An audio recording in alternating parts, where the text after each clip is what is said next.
Fala galera, como atividade de reposição da nossa aula da semana passada, que não ocorreu, foi suspensa devido aos bloqueios das rodovias, eu estou gravando essa videoaula que vai servir para vocês também como uma base para estar fazendo essa revisão. Afinal, a nossa avaliação é amanhã, então fica um vídeo aí para você estar tirando as últimas dúvidas. É claro que a videoaula, né, é uma síntese do nosso conteúdo, mas eu tenho certeza que vai ajudar vocês, tá? É importante que vocês passem esses exemplos aqui que vão ser citados nessa videoaula de revisão para o caderno, afinal a nossa avaliação amanhã é com consulta. Não esqueçam também de trazer calculadora, tabela periódica e o caderno com tudo aquilo que você julga importante para estar consultando e respondendo a nossa avaliação. É claro que isso tem que estar bem organizado, porque na hora da avaliação é preciso que você tenha essa organização para estar consultando de forma correta e, é claro, conseguindo uma boa nota na nossa avaliação. Então, amanhã, calculadora, caderno, muita atenção durante a avaliação. A lista de exercícios também, o prazo de entrega é amanhã. Você também tem que ter uma cópia da lista de exercícios. Como vocês sabem, a nossa avaliação sempre se baseia na lista e nos exercícios que são colocados em aula. A gente vai colocar aqui um exercício exemplo, tanto de ácidos e bases conjugadas, quanto do caráter indutivo, que faz com que uma molécula tenha sua acidez aumentada. E a gente vai iniciar a nossa videoaula a partir dos ácidos conjugados e bases conjugadas que são gerados a partir de uma reação entre um ácido e uma base. Nós temos aqui um exemplo, o íon carbonato reagindo com a água, formando o ácido carbônico, né? E o ânion aqui, óxido. Agora olha só que coisa interessante, você não precisa ser um químico de formação, basta você ter o entendimento do que é um ácido. Ácido é uma substância que vai no ar, H+, prótons, e base será aquela substância que vai receber H+. Sempre o ácido e base vão estar do lado dos reagentes, ou seja, antes da seta. E o seu ácido conjugado e a base conjugada vão estar como produto. Um ácido gera uma base conjugada e uma base gera um ácido conjugado. Então vamos analisar o nosso primeiro exemplo. Nós temos aqui o carbonato, ele reagindo com a água. E olha só o que acontece com o carbonato. O CO3 ele recebeu o hidrogênio. Ora, se o carbonato recebeu o hidrogênio, nós podemos ver aqui como produto, então o carbonato é uma base. Enquanto que a água aqui, olha só, ela perde 2 hidrogênios, então a água doa. Então nesse caso, a água ela atua como um ácido. Pronto, a gente já sabe quem que é base e quem que é ácido. Agora olha só, o carbonato como reagente é uma base, mas como produto ele passa a ser um ácido conjugado, afinal ele tem 2 hidrogênios e esses 2 hidrogênios podem ser doados aí futuramente.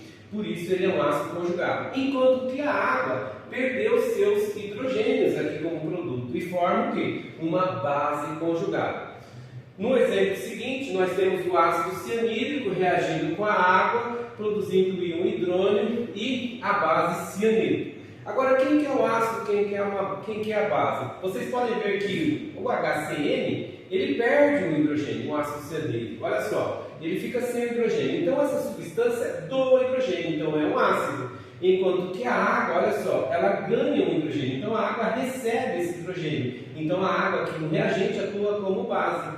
E olha só, então o ácido forma o quê? Uma base conjugada. Enquanto que a base forma um ácido conjugado. Bom, isso falando de ácidos e bases conjugadas, que é muito importante no conceito agronômico, afinal vocês vão estar trabalhando com a fertilização do solo, a correção do solo, então você tem que ter essa consciência de que tudo que você adiciona no solo, ele tem uma influência. É claro que é correção do pH, mas se você faz a correção de forma inadequada, isso pode gerar um problema futuro que será difícil controlar e principalmente vai ter um alto custo para você estar novamente tornando esse solo adequado aí para produção. Então, atente-se ao conceito de ácido base, que é o principal fator. E afinal, todas as substâncias ela tem essa característica de neutralizar ou acidificar. Independentemente do que você vai realizar no solo, vai gerar um produto que será ou uma base conjugada ou um ácido conjugado. Isso tem que estar bem em mente quando você vai fazer a correção do solo. Tá? Então, aqui nós estamos falando do aumento da acidez, o efeito indutivo. Tá? O efeito indutivo a partir de substâncias que têm aí um potencial eletronegativo. Então, novamente, normalmente quando você está fazendo a correção do solo, você usa sais. Esses sais são formados por substâncias que podem aumentar o efeito indutivo de uma substância que seria um ácido fraco ou uma base fraca. Aqui nós vamos falar de acidez, tá? Então aqui nós temos 3 substâncias e o exercício pede o seguinte, o nosso exemplo. Coloque em ordem crescente de acidez as substâncias CH2, Cl, COOH, CH3, COOH e CHCl2, COOH. E aí você vai se perguntar, poxa, eu estou fazendo agronomia e o que tem a ver o cloro? Né? Nós estamos aqui com uma substância bastante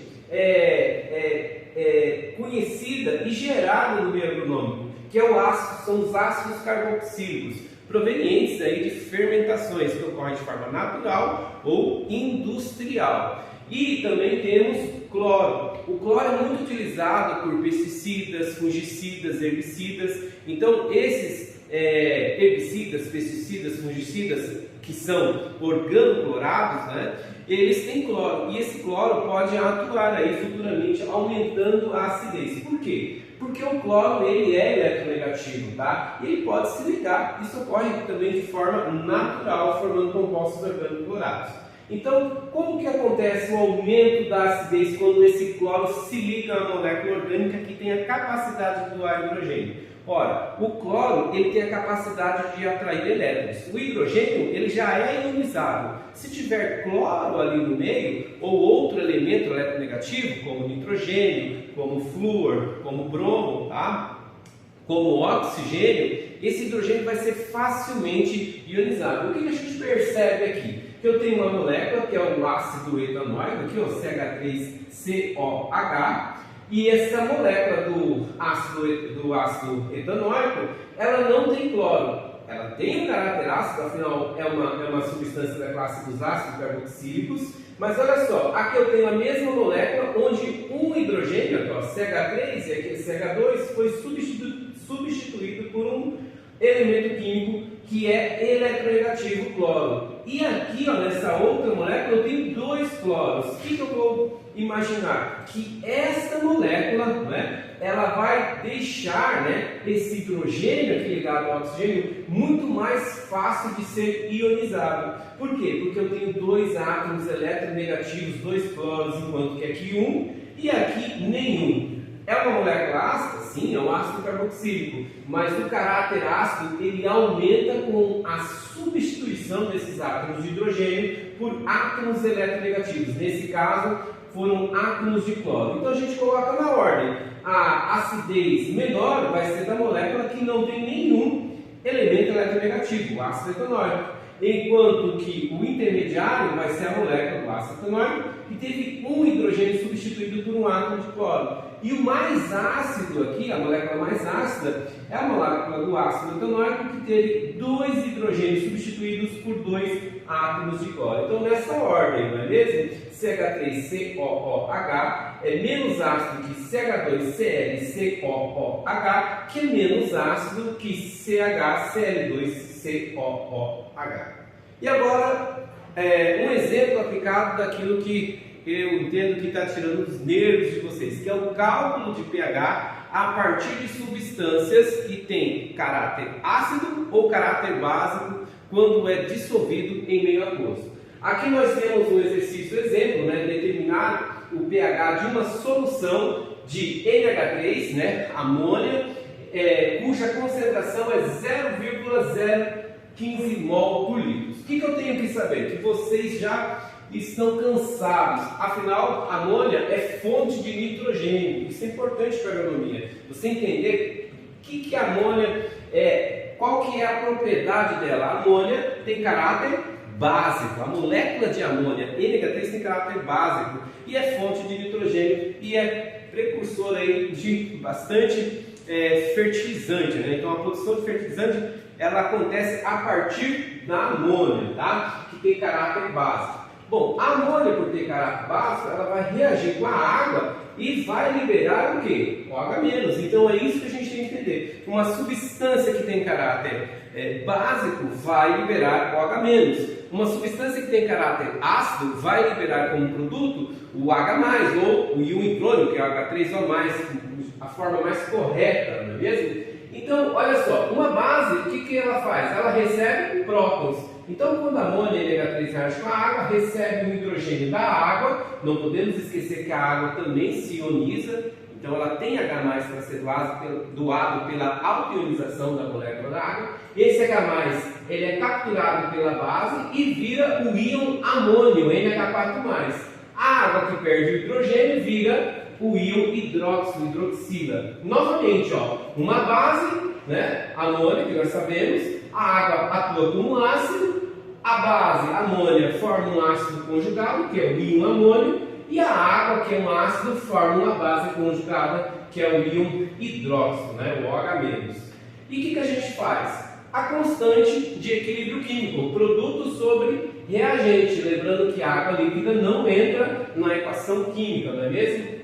Depois a gente vai consultar a tabela da constante básica, afinal é uma base. Então a gente consulta a tabela e a tabela diz que a constante dessa base, NH3, é 1,8 vezes 10 a menos 5. E a gente monta aquele quadrinho, né? A amônia reagindo com água, formando amônio e hidroxila. Qual que é a concentração inicial da amônia? 0,015 mol por litro. Qual que é a concentração de amônio e hidroxila? Zero, nenhuma concentração. Afinal, é o tempo inicial, tempo zero. Durante, menos x por quê? NH3 vai perder a sua concentração inicial para formar amônio e hidróxido, enquanto que amônio e hidróxido é mais x. Aí é só somar 0,015 menos x e substituir esses valores na nossa constante de equilíbrio. Como a nossa constante de equilíbrio é igual a 10 a menos 5, a gente pode aproximar e considerar o x igual a zero, não é mesmo? E aí é só multiplicar 1,8 vezes 0,015, a gente vai obter um valor, tirar a raiz quadrada, afinal x vezes x é x ao quadrado, a gente tira a raiz quadrada dessa multiplicação e obtém um valor de 1,6431 vezes 10 a menos 4. Lembrando que x é igual à concentração de hidroxila e igual à concentração de amônio. Mas para nós é importante a hidroxila, porque com a hidroxila a gente vai determinar o pOH. Então, a x é igual à concentração de hidroxila, que é igual a 1,6431 vezes 10 a menos 4, o quê? Mol por litro. Lembrando que concentração, né, já que a gente achou concentração, unidade de concentração é mol litro a menos 1. Bom, pH é menos log da concentração de H+, e pOH é menos log da concentração de OH-, e nós temos aqui. Então, pOH é menos log da concentração, que é 1,64 vezes 10 a menos 4, e eu acho o valor de 3,78.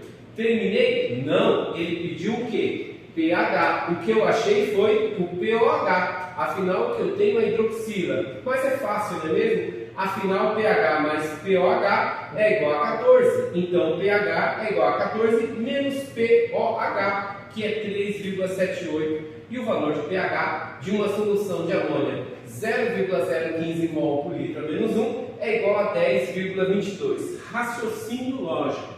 Ora, se a solução é básica, eu tenho que achar um pH acima de 7, porque a solução tem caráter básico. Espero que essa aula de revisão deixe vocês mais à vontade, mais confiantes para a nossa avaliação de amanhã. E hoje teremos também a revisão 2, a última revisão, de forma presencial, para que sejamos preparados para a nossa avaliação e possamos aí passar o semestre sem fazer a recuperação.